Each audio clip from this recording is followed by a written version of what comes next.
Welcome to the webinar Foundations and Advancement in Digital Dentistry for a Restorative Practice. This lecture is being presented by Adam J. Kennedy, DMD, FAGD, and we are going to begin shortly. And with that, it is my distinct honor to introduce Dr. Kennedy. He is the program director for the general practice residency at Yale New Haven Hospital. He earned his DMD from Case Western Reserve University. After completing a general practice residency at the University of Washington, he began practicing in Bellevue and returned to UW as an affiliate instructor in 2017. Dr. Kennedy is a past president of the Seattle King County Dental Society. And now it is my pleasure to say, take it away, Dr. Kennedy. Thank you, Jessica. Always a warm introduction. I'm always appreciative. So happy to be here, everyone. This is a topic that, you may be reading this title slide. Hopefully you took a look at some of the learning objectives, but it's pretty broad. So you can go a lot of different ways. I'm really excited because when I finished dental school over a decade ago, we were using the Omni Blue Cam. So I don't know if we have anyone in the crowd tonight that has had any familiarity with that, but you may remember the powder we had to spray and the patients on the teeth to really increase the accuracy of the scanning, and it was a little bit slow and clunky, and wow, how far we've come in just 10 short years. So I'm excited to talk tonight. We're going to be talking about quite a bit, and if you've caught me in the previous two webinars on AI specifically and 3D printing, some of this ties into that. So I'm trying to just bring it all together in the final of our three-part series here tonight. As Jessica said, I am a program director of a general practice residency. So it's really ultimately my dream job that I've landed. And it's nice to be able to train the future dentists in the US, these technologies, and get to see where they're coming from out of the many great programs that are in the US and abroad. So tonight we're going to jump in. Quick history, briefly. I had a private practice as a general dentist in Bellevue, Washington, which is the tech mecca, just about a mile away from the Microsoft main campus. So that was something that really got me, excited and enthusiastic about technology. I felt that, my patients were working for one of the largest tech corporations, and almost a good 60% of that patient population was there. So I had to really meet the demands and stay on that cutting edge. I've since sold that practice just a few years back. You can see in this photo here, Dr. Joe Mecca, interestingly enough, also from Connecticut, so small world there, but he lives in Washington. Bought his practice and ended up selling it to Dr. Kimmy Marita here, and she's doing wonderfully out there in Bellevue still. So you can see I've got some residents here. I'm the program director in New Haven at the Yale New Haven Hospital program, and it's just been a dream. What do I do when I'm not doing dentistry or speaking about dentistry or thinking about dentistry? I'm with my two boys. You can see we get out to the mountain here. This is at Mount Sunapee up in New Hampshire. That's my 1.5-year-old and my 4-year-old. And I'm just impressed every day by them, and just the fact that they can do cool stuff like that and have a great time doing it. It just really excites me as well.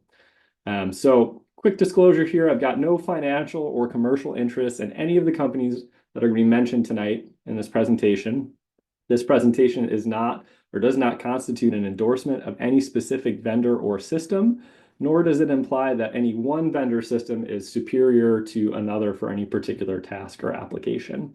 I have received an honorarium from NDX for this presentation. So tonight, as I mentioned, we're going to talk a little bit about core principles and evolving technologies in digital dentistry and restorative applications. This is a broad topic, so I'm going to kind of dial in and what I find most important for you as a clinician or lab technician or assistant or whomever's joining us tonight. We're going to talk about some of the advancements in digital imaging, scanning, and diagnostics, and we'll talk about the pros and cons, benefits and challenges of these workflows. So if you've seen me talk before, I like to lead with this because I like to have something in my mind of how to frame tonight's discussion. And it's really about, is this worthwhile to invest in? Now, many of you probably already have digital scanners and other technologies that hopefully improve your workflows and expedite, and provide higher level patient care than, previous iterations of these things. So, you look at the DE, Dental Economics, and the Levin Group Annual Practice Survey. I'm so excited because today was May 8th, and the original one here from last year came out in May 8th as well. I haven't seen the new one drop for 2025, so I'm still back on this data from last year, but still, Number 4 in this practice survey, when they surveyed the dentist, they said adding technology for productivity enhancement. 32% said that was the big drive for the upcoming year and what they're focused on. We want to, certainly increase and improve our efficiency, our production. Let's give our team members who are doing more and more every day a little bit more time to focus on other things. If we can automate some of this stuff, if we look at an EHR, for example, or electronic health record, or just some of the communication platforms we have out there to send out or automate emails, reminder emails, communications, et cetera, can be improved, and it allows those team members to perhaps do other things in your office. So we want this tech to improve quality, speed, efficiency, or provide an ROI. Optimally, we're going to do all of those things.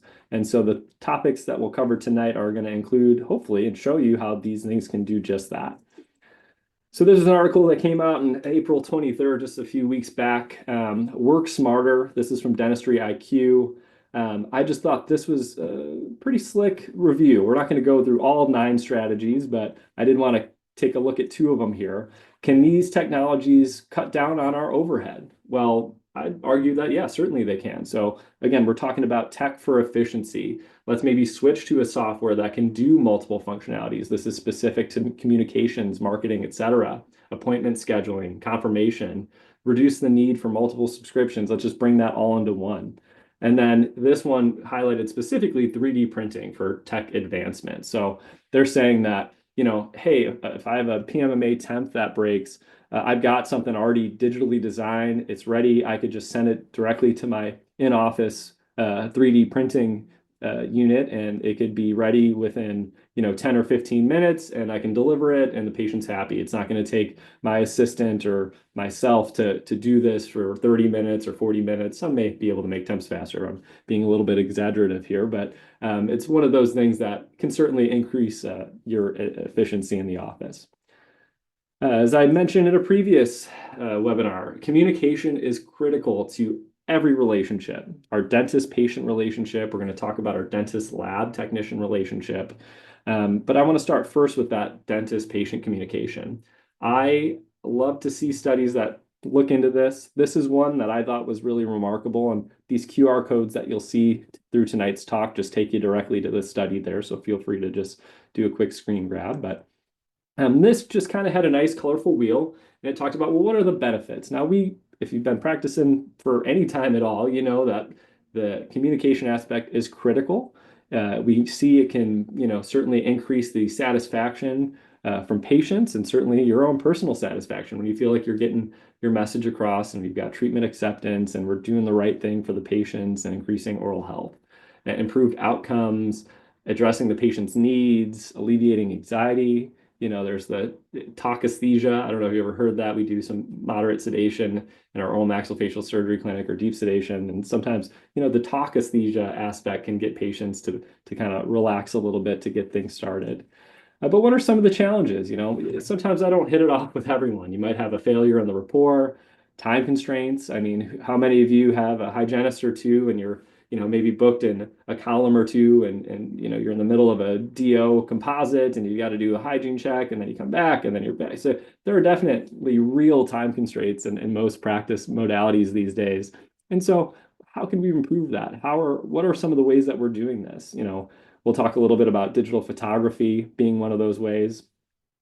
Digital scanning being a way to improve patient understanding and just highlight really important aspects of their overall health and the treatment plan. So this is a study that I just came across very recently, just came out, improving the communication of dental findings in pediatric dentistry. I don't know if we have any Redditors in tonight's webinar, but explain it like on 5, right? This to me was a great study, and they wanted to see, we have a control group that did a visual examination and had a verbal explanation of the dental findings and the treatment plan. So it's a small sample size, I'll admit that, but it is a randomized control trial, so pretty high up there on the pyramid of research quality, but small sample size. They took 30 random children with their parent or guardian, and they had a verbal explanation only, and then they had another subgroup here with verbal explanation plus the intraoral scan as a visual aid. And they gave the parents the questionnaire after they've had this discussion and the findings. This is an example of the scans that they were using to discuss the findings. So this is an 8-year-old here with multiple carious lesions. You can see the upper right here has some caries, lower right. There's some concerns here. And then here's another example too of an 11-year-old. We have some molar incisor hypomineralization in the regions of 16 and 2.6 if you're using the FDI scheme there. But you can see it in the molars there. This is number 3, and then they did 2.6. So you can see it a little bit here on that number 14. So again, what do you think happened here? So there was a significant difference between the control group, which was the verbal explanation only, and the verbal explanation with the intraoral scans, right? So they had this questionnaire that we'll talk about in just a moment here. And the number of correct responses in the questionnaire was much higher, statistically significantly higher than those that just had the verbal explanation alone. So, a question might be, which teeth is your child missing? Now, this one wasn't too far off. I'm glad that our parents got that answer right. But when you get into the nitty gritty of, which tooth does your child need treatment for? That's where we start to see differences. And you can see in the yellow line here, this is the verbal explanation, and then this is the verbal explanation with the intraoral scan. What kind of treatment are we recommending or should be given? Again, much higher correct answers on the verbal explanation with the intraoral scanning.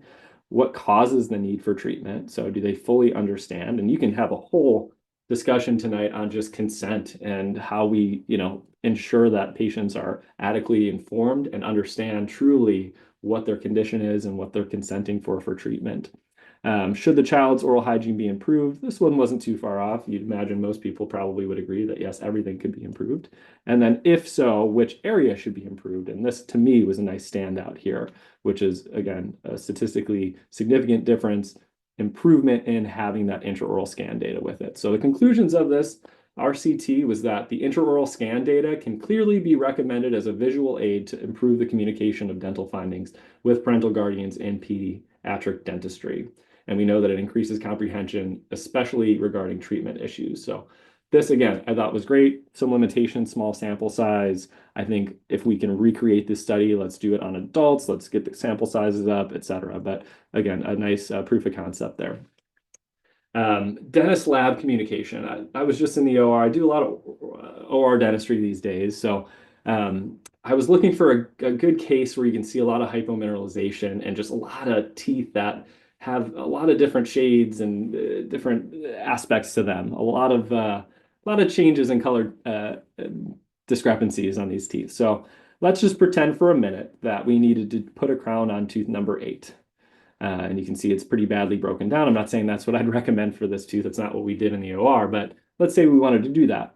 Now, do you think it'd be easy to color match that with the number 9 as is? Let's say we're not going to restore, we're going to leave number 9 as is. I'm hoping you're saying no, especially a single tooth anterior crown. Ooh, how do we convey this information to the lab? Now you can write on your lab slip, and I've spoken to lab technicians, and sadly they get a lot of just A2 here, and they might have some descriptions. Oh, there's considerable demineralization, so try and make it blend. And then on the flip side, they get a lot of clinicians that will write a page and a half details of very descriptive anatomical and shade and demineralization in the upper third and this and that, and that's beautiful too. But the reality is we can take a photo, we don't have to process things anymore, and share this photo. Ideally, we'd have shade tabs, and again, this isn't the photo that I just wanted to show and illustrate something that had a lot of demineralization. But yeah, I mean, let's share this image with our lab technician, and I think they're going to get it right most times, right? Having that versus a very descriptive or a minimally descriptive, just A2 Vita Classic shade tab. So how else do we communicate with the lab? This is a case as a 39-year-old female with a ameloblastoma in the left mandible. Pretty devastating. We had to do a partial mandibulectomy, a segmental mandibulectomy. They did an iliac crest graft on that lower left segment there. Now, oral surgery is having communication with their labs, Stryker and some of the bigger names that are doing a lot of the virtual surgical planning for these plates. And I couldn't get my hands on their VSP for this case, but again, it's a really nice illustration of we're sending DICOM files, we're sending models, scans, etc. to them. We're going to digitally design this, And instead of, if we have any oral maxillofacial surgeons in the crowd who've been practicing for a little bit, instead of spending the time in the operating room bending these plates and getting things just right and trying to get it dialed in, we've got one that's custom fit for our patients. And where I wanted to take this though, after that, here's the post-op there. It looks nice. Again, a little bit of a thin ridge, but you can imagine from iliac crest, it's not going to be as wide or bulky as we could hope for. Our OMS team, our residents, place 4 implants in that lower left segment. This is just kind of our initial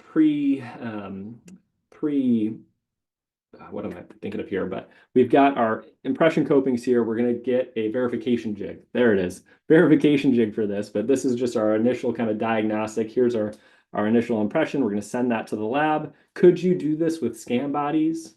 Hang tight. We'll get to that in a few, but we did this conventionally here. And yeah, again, quick and dirty model. But the beauty in this is that our lab technicians now can digitally design this.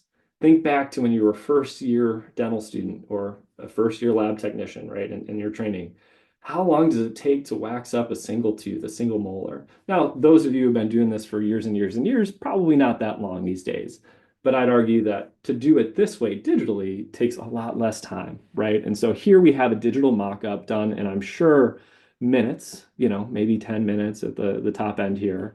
And you can see, is it perfect? Not necessarily. I think it's a little overbulked in some of these areas, but for a PMMA prosthesis, or just to get an idea, do we have enough occlusal space or interocclusal space? If you look here on that number 15 and the 18, it's going to be pretty tight back there. Maybe we have to have that discussion on what type of material we're going to be going with. Are we going to do a PFM and maybe just keep the metal on that number 18? Are we going to do zirconia with layered, lithium disilicate on it? A lot of different ways to go about it, but the point is, we have this communication aspect now where these are labs, NDX, this is an NDX case, of course, and they can share this information via email relatively rapidly, or we can take a look at it. I'm fortunate to work with a lot of great minds at our residency program and other docs and surgeons and things like that, where we can take a look quickly together and say, hey, is this the right plan for the patient? How does this look? Do we need any changes before they go to processing of this interim prosthesis before we go to the final? So this is just something from NDX in particular I thought was really nice to see, and they're calling how do we navigate the digital evolution with their NDX solutions. And so do we see a remake reduction? Digital impressions can provide increased accuracy and the ability to identify issues ahead of time, which can reduce potential fit and margin discrepancies. So we're certainly seeing that in the data. Efficient turnaround. Certainly, we don't have to wait for our carrier to come and pick up our cases at the end of the day. And conversely, that certainly adds a little bit of time into the process. So I can send this STL file to the lab, and within seconds they have it. And depending on how the lab is operating that day, I'm sure they've got a full complement. We know that our lab technicians at NDX are working on this readily to get things going and designing that crown within, I'm sure, minutes when we send it to them. And then the other thing is cost effective. Instead of paying a lab technician X amount to have to sit down and physically wax this up and do that whole process conventionally, we can digitally design this, save time, reduce the overhead for them, which then comes back to us on just the reduced costs on our final appliance, which is wonderful. So if anyone knows who this is, I would be surprised. So hopefully in your mind, you can think it. I don't have any polls like this, but this is Socrates. If you were thinking Socrates, way to go. It's 1,000 points for tonight. And why am I bringing this up? What is Socrates? Who is Socrates? What is he known for? Famously known for know thyself, right? And so you're looking at this impression here and you're like, where is he going with Socrates and all this fun stuff? But I think it's really important that even if you've been out for 30, 40 years doing this stuff, to always have that self-reflection and be looking and evaluating your work. There's always room for improvement. I bring this up because our systems were down the other day. We were in the process of upgrading our hardware. And so one of the residents like, oh man, the scanners are down. I need to scan for number 8 and 9 here. I was like, okay, it's down. Patient seated, ready to go. Go ahead and grab an impression. Now, again, these are dental residents. We can all sit here and look at what can be improved in this here. But the point is, when I'm trying to evaluate this, I picked this up. I said, oh, I haven't had a look at one of these in many years. Certainly we can evaluate it, but It's just a whole different world. And so why is this important? Well, when you go and you start looking at your digital scans, you can see the level of clarity is a little bit different, right? We can look at it as stone model version. It's as if you're looking at the tooth in its actual form and not the inverse form, as you'd see in this impression, right? And so I think there's a lot of value to that. I mean, if I can speak for myself here, when I transitioned into the digital realm and really started getting involved in that, I saw my improvement really increase significantly, and being able to look at my prep design and how my finish lines really looked. Is my chamfer good? Should I switch to a rounded shoulder? Is this really going to make a difference in how my scan quality is and how my restorations are coming together? I think you can have a more introspective eye when you're looking at it in all different angles. Now, the reality is when we send these impressions to the lab, most of them are getting scanned by their lab scanner, right? And so we'll talk a little bit about that. But if you're still doing it conventionally, that's great. You might be saying, hey, Dr. Kennedy, I've been doing this for 30 years and everything has been going fine. I don't know that I'm so sold on this digital stuff. It's, on the initial aspect, it's an added expense. And, I've been doing it just fine and I don't need this. And that's fine too. I hear you. Keep on doing what you're doing. If it works well in your hands, I'm not here to change your mind on that. But the reality is we're likely having, most labs these days are converting your conventional impressions or conventional stone models to digital and then fabricating that final prosthesis. And so inherently in that, there's just a little bit more room for error in that process. I'm not saying it makes a significant difference, but if you're adding more steps into the mix here, there's always that potential for some other unexpected challenges. So again, as I mentioned, self-evaluation. The nice thing here is we can look at the finish line, and again, this is a residence prep, but I think they did a really fine job. That number 19 looks good, and overall, if we get zoomed in even closer, well, okay, maybe there's a couple areas there on the finish line. If we had gone with a wider diamond burr, a slower speed, just kind of refine that finish line a little bit, maybe it could be a little bit cleaner there, but overall, nice. One trick that I like to use, and I'll try and pepper these in here throughout the night, but this is the Trio system, which is just what I know, so I can speak to that, but I know many of these other systems have similar features. But when you click to the automate finish line here, it's going to just, it'll use essentially an AI algorithm to determine, is this the correct finish line? And if it's able to find it pretty close, I think that's my litmus test where I'm saying, okay, this computer, very rudimentary algorithm at this point, can figure out and detect my margin, right? If this computer can do it, certainly a lab technician can see it. Certainly someone else is going to be working through this case can see this and get this right. If it's coming back and it's all squiggly everywhere, maybe we need to refine that a little bit more. The other thing that you can do, which I think is so slick, is, yeah, we've got a little super eruption on that number 14 crown there. Do we have enough interocclusal space, right? So you can take this prelim scan. This is a final, but let's say you're having a really tough time with visualization and you wanted to get an idea. You can set, what kind of contact level you're having depending on the material that you're using, and see, do we have enough space here? Am I going to have to get a request from the lab a reduction coping? Am I going to have to adjust the opposing number 14 crown that maybe we just did, or maybe not, but still, do I have to touch another tooth to make sure that this fits appropriately, which is fine, but it just gives you so much more data. To me, it's clear as day that we can see this and use this technology. If I needed to change something, I can do that chair side versus just looking at the old putty matrix and saying, this impression here, it's hard for me to tell. I'm only getting so much information from that. The other cool thing I like to do is flip this upside down. And sometimes I even trace my margin lines upside down, so you can just kind of see exactly where that finish line is going to end and give you just more information there. I am a big proponent of you yourself as the clinician finding your finish line and tracing it before sending it off, because again, that's additional information that you can give the lab technician to help assist with your case. Now, certainly they can do it and they've got all the same tools and tricks, and they may modify it. They may see yours and say, oh, actually, hey, Dr. Kennedy, you were a little bit off there on that distal lingual. So let me go ahead and just change that for you to get that margin just perfect. So let's look at remake rates. Does this really translate into, clinical practice here? I wish this was a more robust data set here, but this is the best that's out there that I can find in my lit review. So we're looking at remake rates for single unit crowns in clinical practice. So this is the National Dental Practice-Based Research Network. So clinicians out in practice, they join this part of this network, and then they run, essentially they do their studies and come up with the data here. So this is one. We had patients that were enrolled in the study, the clinicians that are in this network prepared the tooth for a crown. They completed a data form regarding the clinical aspects of the procedure, tooth number, reason for the placement, impression and preparation techniques used. Then they were going to place the crown. As long as it was within six weeks, we were okay with that. At the time of the insertion, the clinicians were asked to inspect the crown. They had a little information sheet that they had to evaluate the crown clinically. They reported that information back on a data form.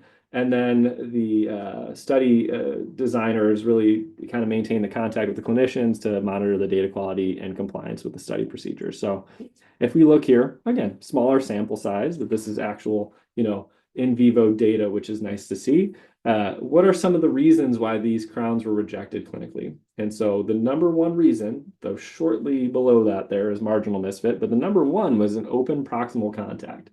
I was scratching my head a little bit because that doesn't happen often. Usually it's the converse where things are a little bit too tight and we need to adjust those contacts to get that crown to seat fully. But that's what they were finding in this study here. Marginal misfit, which is open margin, I suspect that was kind of up there when I was thinking about this before reading the study here. Aesthetic failure, we wanted an A2 and it ended up we needed more of an A1 in the incisal. The aesthetics aren't right. We want to send that back and get it just perfect for you. Porcelain chipping or fracture, maybe I'm adjusting it, or we tried it in and there wasn't enough interocclusal space and we bit down and we had some chipping there. The crown doesn't fit on tooth or it rocks. That again is happening, but less and less as we're going down here. Occlusal errors and then poor crown contours. So those are the reasons these crowns were rejected. And the suspected cause of crown rejection was lab error. That doesn't sit well with me. I think certainly there's aspects of what we do. You may have heard the saying garbage in, garbage out. But yeah, sometimes there are errors, but how can we give our lab technicians as much data as possible to reduce these errors? And I would argue that having these digital scans in your workflow can certainly provide more information to your lab technician. So sometimes we see a distorted impression. Well, the nice thing with the digital scan is there's no distortion necessarily, right? I mean, we're not worried about the inherent temperature stability of a polyvinyl siloxane impression or an alginate, not that you're doing crown impressions with alginate, I hope, but again, we don't have to worry as much about that. Color mismatch, as I mentioned, photography, to me, the standard of sending a crown is sending a photo with it. Again, there are we can talk all night, really, there'll be a whole presentation on how to get a nice shade tab photo and how to have that communication with your lab, but let's try and reduce those errors. If those are coming up, as far as aesthetic failure, 28, which is the third most likely reason the crown was rejected, I think we can improve that number. Inadequate mounting, die trimmed improperly, preparation errors, impression error at margin. Okay, so these are some of the other reasons. So the clinicians suggested the possible reasons for remakes were, even though they were diverse, we just reviewed them. The most common cause was laboratory error. This represents a breakdown in communication. That's kind of the word of the night. So if you're following along, communication. So dental practitioner and dental lab. So they say it represents up to 50% of the errors. And I don't want to point a finger, again, is it the lab or is it a failure on my part as the clinician for not properly communicating? It goes both ways, right? So I felt in the study for them to be like, it's the laboratory's issue. I think we need to be more introspective and think, how can I really get this information out there? What tools do I have in my armamentarium to send the shade, send more information about where I think when I prep this tooth, the finish line is going to be, right? And margin detection, the occlusion, I can take a look now at my scanner and know I've got enough occlusal clearance, or if I don't, how am I going to rectify that, right? Because it's not so fun to open up a lab case and see a reduction guide in there, especially if they didn't let you know that you had to do that. Now I've got to anesthetize the patient perhaps, add another 10 or 15 minutes to this appointment. Time is everything, right? So conclusions from this study, again, small sample size, but still I thought pretty good to see. This is the only study that I can find when we're looking at remake rates in particular for single unit crowns. But the remake rate, they had at 3.8%. Both remake rates and clinical eval of the fit of the crowns were associated with certain dentist and practice characteristics, so they did dive into that data. A limitation is they didn't look specifically at digital versus conventional, though I know they collected it. So I'd love to see additional diving into this data with some of that information. You can imagine that dentists who are more seasoned and have more years of experience reported lower remake rates. And interestingly, again, kind of a throwaway here, but patients receiving crowns tended to be educated and had a mean age of 55 years old. So take that for what it is. So I pulled up our remake rates. And so we started working with NDX late of, latter part of 2024. I run, as I mentioned, a dental residency program. So if you're looking at that 11%-ish up there and, June of 2024, not so hot, but you can imagine, early clinicians, there's a lot to be learned. But if you throw in that 4%, which is what they were calling, like, okay, not so bad. We're not so bad there. What's really slick about working with NDX is they have an online portal called Cuspid where you can track your remake. You can see exactly what cases you have sent out, which ones might be on hold. You've got a lot of information at your fingertips with that. So I asked NDX, I reached out to one of their senior leaders and said, hey, can you just share some of this information? What are you seeing in your early data and just what you have on digital scan versus taking an impression, conventional, and then converting it in the lab using a lab scanner, and then the clinicians that are having conventional impressions, right? What do you see on the remake rates? And the data that they supplied me is listed here. So with digital scans, remake rate, 1.5%. Impression conversion, when they convert it from the lab, at about 2.5%. And then remake rate when they're doing conventional is about 5%. So, I mean, pretty in line with what we're seeing if you average this all out. But, you can see a clear difference in some of this prelim data from the lab here that the digital scans have less of a remake rate. So intraoral digital implant scans, I really like this article. It was from July of 2023 in the American College of Pros journal. And so you can get a couple ideas of, what works, what doesn't work, what are some challenges we see with digital scanning here. And I like to extrapolate this into all, crown bridge scanning because it really does impact it. So they're looking at implant scan bodies. So if you see ISB, that's an implant scan body to assist with the 3D implant position using intraoral scanners. Now, we're going to talk about other ways to do this, but again, you can see some common brands here in this 8 and 9 site. We've got our scan bodies in, you've got nice emergence profile and contours of the soft tissue. You're ready to go. So what are some things that impact your scanning accuracy? Well, one of them, and a primary one, is the ambient light conditions. So how many of you have taken a scan and you're looking at the soft tissue and it's like bright pink and you're like, what the heck is going on there? And then you look up and you got your overhead light or you had your headlamp on and you're like, oh, that's right, I had the light on. That really can make a difference in the scan quality. So you want to make sure that you've got the right ambient light conditions. The scanning pattern. So each manufacturer has a recommended pattern on how you scan the implant or the crown, single unit or fixed bridge, etc. So that's really critical too. So review those manufacturer's instructions for the type of scanner that you may have. The implant scan body design. Now this is something that's decided and determined by the implant company, but we can see that, yeah, the design of the implant scan body does have a difference on how we capture that data. And then how we splint these scan bodies. Are you splinting them? Are you just taking a standard, just open scan and not splinting them? And that's appropriate as well. So what are some patient factors? Well, the location of the implant in the arch, the position of this implant, inter-implant distance and depth and angulation, and the interdental space, dentinal space. So we were talking about the ambient lighting conditions. You can see that there's difference, right? So some are 100 lux and they make luxometers that you can actually test your operatory to see where you're at. So if you're using the Trios, you want 100. If you're using the Prime Scan, they're recommending 10,000, which is a wildly different amount. So again, something to be considerate of. Now, scanning patterns here, again, I'd say take a look at the type of scanner that you have and what the manufacturer recommends. Many of them, if not all, give you hands-on training for this. A is the Trios, so you can see it's usually occlusal lingual buccal. That is pretty tried and true still to this day, although I've seen different webinars of people doing it every different way and still having good results. But that's the recommended pattern from Trios, at least with the 3-shape, the Gen 3 and 4. I know they've just released the 6, so stay tuned to see if they've changed the scanning pattern there. But you can see how that's different from the Medit and Carestream and iTero scanning pattern. You might see someone doing kind of a circumferential implant scan body pattern or a zigzag pattern. I wanted to just put this up there here because you can see that as of now, the scanning patterns do have an important aspect when we're looking at trueness or accuracy, which is how close we are to the actual value of this implant in the arch. When we talk about microns, how far off are we from this? And these patterns do have a significant difference in how we do that. What are some errors that we see?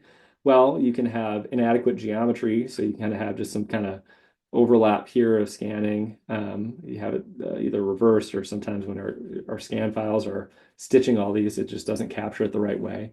Probably okay to move forward with this type. You can see, a lack of or an improper scanning of the geometry. We've got kind of a divot here, or maybe it's just kind of missing a portion. You can see there's a lack of space in here between the adjacent teeth. And just the way this the implant scan body is positioned, again, it doesn't give you much space to capture the interproximal.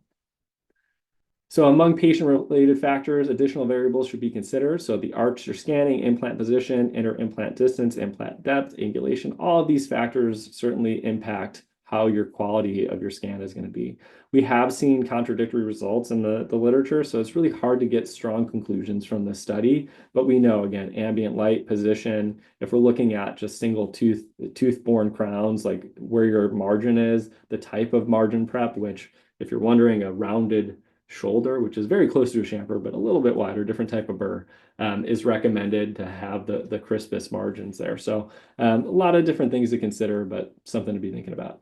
Now I put this in there. I love playing around with just AI, and the photography aspect of this stuff has really gotten so much better in the past month. Really, just this past month, I think it's improved night and day. So this is from Google Gemini. And I said, I need a robot that looks like Wall-E, but they're like, we can't do that because it's Disney owns trademarks and all that fun stuff. So I need a robot that looks like a robot might be in the movie Wall-E, but take out the Wall-E part, that's looking at dominoes. And if you're someone who's really interested in digital dentistry, this hopefully reminds you of something. And if we were together, I'd say, let's all say it together. And you'd say photogrammetry, but maybe not. All right, so here's a quick video of what photogrammetry really is and how we're using it in implant dentistry. These are really primarily for our all-on-X cases. You can see this clinician here putting in these essentially kind of like a scan body, but we're not scanning, we're taking a photo. And then this is the scanner that we're using. It's a camera that really is able to line everything up and give you these files and really get it down to, I've read, as low as 10 microns in accuracy. And so really slick stuff for our all-on-X cases. If you're an oral maxillofacial surgeon or periodontist, you probably use this in your office. Now, this is another added expense. Sometimes at your lab, you might have a local lab rep that can bring this in and do some of this for you, so you don't have to purchase this. But again, pretty neat technology that's out there. Here's a systematic review from not so long ago, looking at this type of technology and how it works in implant dentistry. And so just basically, very basically here, I don't have all night to get into this because this, again, could be a topic in and of itself, but you have your 3D scanner and you're going to take your traditional scan with scan bodies here. Or you can do it conventionally, and then they'll just do their 3D scanner in the lab scanner to get that information to create a 3D model. But at the same time, you're going to capture all that data with your photogrammetry camera, and then you combine and merge that data set to get a very, very accurate 3D model. And from that, you can get a 3D design framework. And so this eliminates the need to do, your verification jigs and playing around with Duralay or whatever way you do it. I don't recommend using like a bisacrylic because that shrinks too much. I know we used to see like the floss and you put the bisacryl around it. Too much shrinkage there can complicate that. But this is another way that's been around for a while, but in this application has been showing promise. So we see it as a suitable and accurate implant position transfer tool during multi-unit implant prosthetics. It's been tested by different methods. We need more studies, but ultimately it's a proven method to do that. So is digital more accurate? Ooh, I don't know. Let's talk about this. So this is from way back in 2016. You're probably like, Dr. Kennedy, that's almost a decade ago. Certainly, Trios and all these companies, iTero, Meta, everyone's got scanners now, PrimeScan, that is much better than what it was like in 2016. But I just want to share with you that back then, the conclusion was that they're clinically acceptable alternatives to our conventional methods and the fabrications of crowns and shorter fixed dental prosthetics. Now, I think that's an important thing to know. When you start having long span implants or long span crowns, because of the stitching nature of it, there is some potential for error. I still, for my implant, fixed implant, long span bridges, we'll do impression copings. We don't have photogrammetry at our office at this point, but I'll still do the traditional approach and having a verification jigs and things like that to really get that right. But again, back 10 years ago, we knew that this was a great, acceptable, clinically acceptable alternative to our conventional method. So here's a more recent one from 2020 out of Tufts, digital versus conventional implant impression, systematic review, meta-analysis, and conclusions here. We have in our digital scans comparable 3D accuracy with conventional implant impressions. This is primarily in vitro studies, but we're going to do some more clinical trials. And so we're still waiting to see. I mean, you can do some digging and find some good clinical trials and in vivo studies, patient studies that are showing high success rate in this. But I haven't seen any robust systematic reviews come out in the past year or two. This is kind of as close as I can get with it. Journal of Prosthetic Dentistry, kind of changing it up a little bit, is they're looking at the marginal gap measurement on a single ceramic crown before cementation. Now, it's important to note that when they did this study, they were really evaluating a couple of things. Number one, they were looking to see in the existing literature, and this just came out, I want to say May 2025, like this just came out. This is like hot off the press here, but they were really looking at taking the studies that were conducted. They did the study and evaluation back in 2024, but this paper is just coming out now. But to see, is the in vitro, so benchtop marginal gap measurement of these single crowns, ceramic specifically, zirconia lithium disilicate, before cementation, any different, and determining whether the crown material and the method of fabrication influence the marginal gap. They were also examining the type of tools that we use to determine the micro gap, right? Which one is ultimately effective or efficient? Is there any difference in the tools that we're using and these instruments to measure the marginal gap? And so they had CAD/CAM technology. They fabricated crowns in 64 of 77 of the studies. You can see that the mean standard deviation marginal gap for crowns using CAD/CAM was 78 microns. Now, who knows what the acceptable level of microns is for marginal gap in dentistry? Any prosthodontists here? The research has kind of come out where we're saying 120 microns or less is great. We can work with that, right? Obviously, the lower it is, the better we're going to feel about it, but anything under 120 microns. So you can see CAD/CAM tech here, the mean value is 78.9, conventional was 71. Among the included studies, 27 used zirconia as a crown material, and that had a marginal gap of 69.4 for almost 1,000 crowns. And in contrast, 21 studies used lithium disilicate with a marginal gap of 92 microns.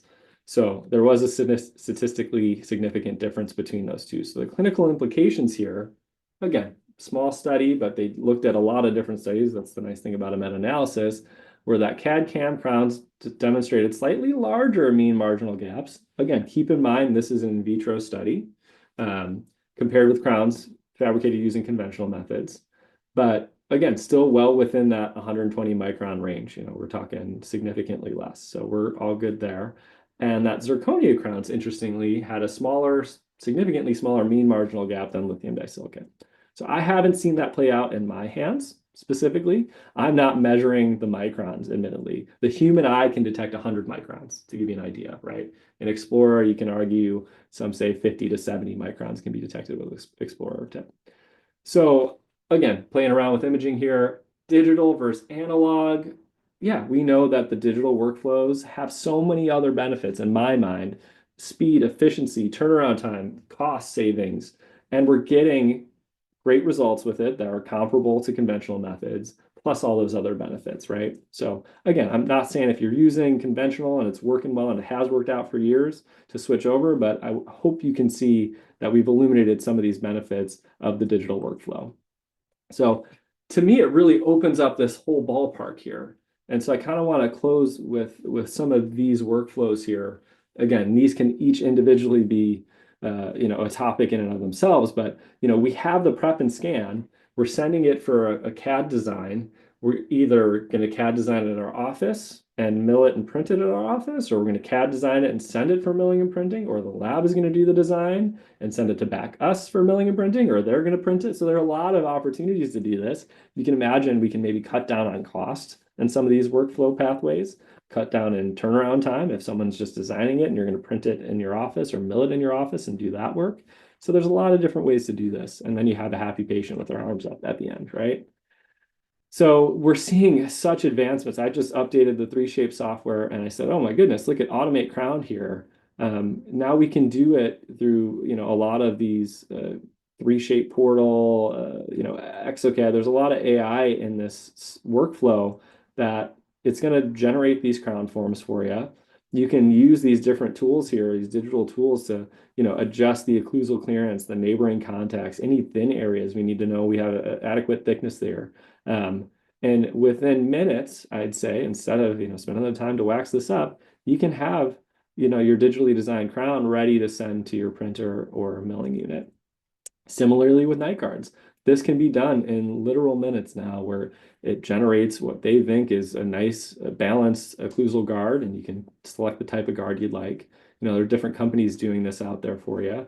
You can do the AI design, it takes 5 minutes, or signature design. That means there's going to be an expert that's going to review this and give you a 24-hour turnaround time for you to either print it in office or they can print it for you. So, here's one on digital dentures, flexible workflows and improved clinical outcomes. This came out of Tufts a few years ago, and I thought it was a nice overview of, we've got the patient that comes in, they're fully edentulous. We get our scans. They're using a centric tray. There are a couple other techniques to just capture the centric relation, but then they're going to send it to the lab, right? They're going to do a digital design mock-up, create a mono block. So usually this is resin-based. You can do it milling, but typically it's going to be a resin-based appliance here, which is a nice teeth try-in. You'll do your wash impression and your centric relation record, and then they're going to scan it and modify those records, send it for definitive restoration for you. So within a few appointments, what used to take 5 or 6 denture appointments can now be really brought down to 3, which is incredible. It's saving chair time, patient satisfaction. In some of the studies that I've been reviewing is on the initial, generally it's been very favorable. Initially, we have seen some studies reporting that our 3D printed or resin dentures are a little bit less as far as patient satisfaction, score a little bit lower in the first 30, 60, and 90 days. But after 90 days, those scores are similar to conventional. But again, smaller sample size, not a whole lot of people are using 3D printed or resin-based dentures at this juncture, but some people are just getting into it. So I'm curious to see how the literature catches up to what's really going on and get some more data sets on that. But let's say, we've got a patient that comes in, they have a denture. Well, we can scan the reference denture, take an impression, scan that. They can duplicate it if they want, or if we're going to kind of redesign it, we can do that digitally. Think of those days setting all your teeth in wax, right? Long nights in the dental lab. So now this is all digitally designed. And you can see we can just go to print if everyone's happy. Certainly you can do a mock-up if you need to and do, like I said, that monoblock, denture there to just kind of get an idea, but really just cutting down that chair time, faster turnaround times, et cetera.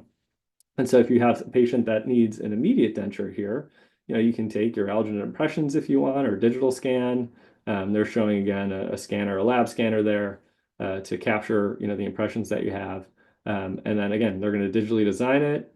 And then you're going to extract those teeth, get everything, sutured up and try everything in, do your alveo as needed. But again, pretty slick workflows with this that you can, again, see how it's going to decrease chair time, increase efficiency, and overall, hopefully increase everyone's satisfaction. Now, where are we in AI? I'd be remiss if I didn't mention it's such a hot button topic. A lot of these intraoral scanners are really trying to work this aspect into it. So can we have occlusal caries detection in some of these digital scanners? And we're seeing that. Not yet FDA approved, but again, we're starting to see these aspects of AI in our digital scans, which is pretty neat. Tooth wear. This is something that I've been using for years. I feel like everyone in my practice area in Bellevue was a clencher grinder, high-tech, fast-paced job. Everyone's clenching and grinding, a lot of night guards going out. But it was nice for me to do status scans, right? So patient comes in, I'm scanning them at their recall visits, 6 months, a year, I can scan it again and show them, well, this is how much wear we're seeing. And I can overlay those 2 scans and show that to the patient and say, we recommended a night guard before. This is how much tooth structure we lost. This can help protect your teeth. certainly it's a nice visual tool and communication tool for you to have that discussion with your patients.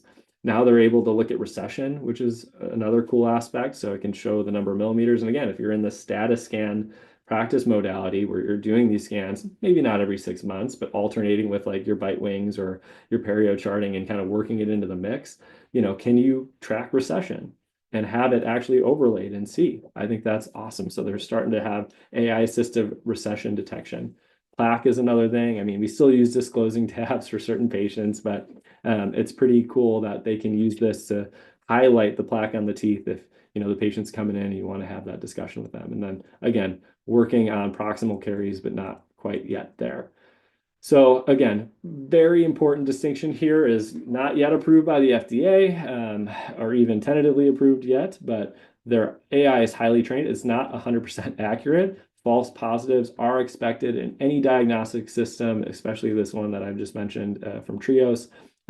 Your professional opinion and insights always trump whatever this algorithm is going to tell you. So please, please, please be mindful when using this. I know many of you may already be using this in your digital x-rays. I'm a big proponent of that. I think it's wonderful. I think it's a great patient communication tool. It's meant to be a second opinion and not just, okay, here it is. I trust it. Let's go. You can have some trust in this system. You can. I just want you to verify it. And at the end of the day, you as the clinician are the one in charge. Don't let this computer quite yet tell you what to do. It may be coming in 10 or 20 years. I'm not going to deny that once these data sets get more robust, but just be mindful of that. It's ultimately you who's driving the ship. So as we wrap up, conventional versus digital, hopefully tonight you've seen that there are some really nice benefits of incorporating this new tech, creating these efficiencies. You want to make sure your team is bought into this because it is a team effort in everything we do in dentistry. And if they're not engaged with this new technology, then implementing it could be a real hassle. So hopefully you're having, routine meetings with them to, kind of generate excitement. A lot of us will come back from a weekend away at a CE event and be like, oh man, I saw this cool new thing. Or, hey, Dr. Kennedy talked to me about the Trio 6 and I'm gonna go and buy it, or the new iTero or whatever the case may be. I'm ready to go and get this going. You want to make sure you have that team buy-in. Does any of this technology even offer new services? Do I want to really implement this if it's not adding really anything to my practice? But hopefully you've seen that many of this can offer new services here. But specifically, is a CBCT useful in your practice? Are you going to start treating patients that have sleep disordered breathing and sleep apnea, obstructive sleep apnea? Implant placement, for example, there's some really slick technology with the XNav and the Yomi robots and things like that that are still really gaining momentum right now. But is it worth the investment? What's that ROI? You want to make sure you're having a positive ROI there. Create a plan. You want to make sure, again, the team is there for training, the onboarding is done successfully, and really how we're going to introduce this to patients. If you do a newsletter in your office, like, hey, we've got this cool new thing, here's some more information about it, maybe making a video from a marketing standpoint, that can go a long way of saying, hey, I'm Dr. Kennedy, I just introduced, let me show you this cool new thing that we're using and how it can improve your oral health, and going from there. So again, I think there's a lot of benefit to a lot of this stuff here.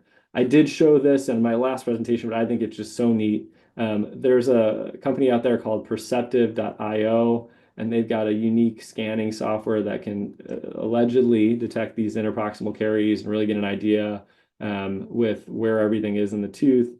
I don't know the specifics if they're merging this with cone beam data or how they're doing this, but I thought that was a pretty new and novel approach to caries detection. And then they take it one step further and have ultimately automated the workflow with this appliance that cuts your crown preps. And the thing that's mind-blowing to me is, one, they only use one burr, which is incredible. But they have tried this on one live patient last summer, and I want to say Brazil, successfully. But you can pre-mill or fabricate your crown because all of this is predetermined. And so it takes that crown visit. That allegedly takes about 10 to 15 minutes to prep, maybe a little bit less, but they're saying under 30 minutes you can have a delivered crown because you've pre-milled and fired and glazed your restoration, and then it's ready to go for delivery, and insertion. So amazing what's out there. Thank you all for joining me tonight. It's always such a pleasure to be able to talk about this. Hopefully you've seen I've got a lot of passion for this type of thing, and hopefully you've had some great takeaways from tonight. We certainly talked about the core principles of digital dentistry. We talked about some of these latest advancements, some of the benefits and challenges in these workflows compared to these traditional methods. And I am here if you want to chat. So with that, I'd like to open it up for a Q&A. Here's my information. Let's connect on LinkedIn. Send me an email if you've got any questions. I am available. Thank you so much.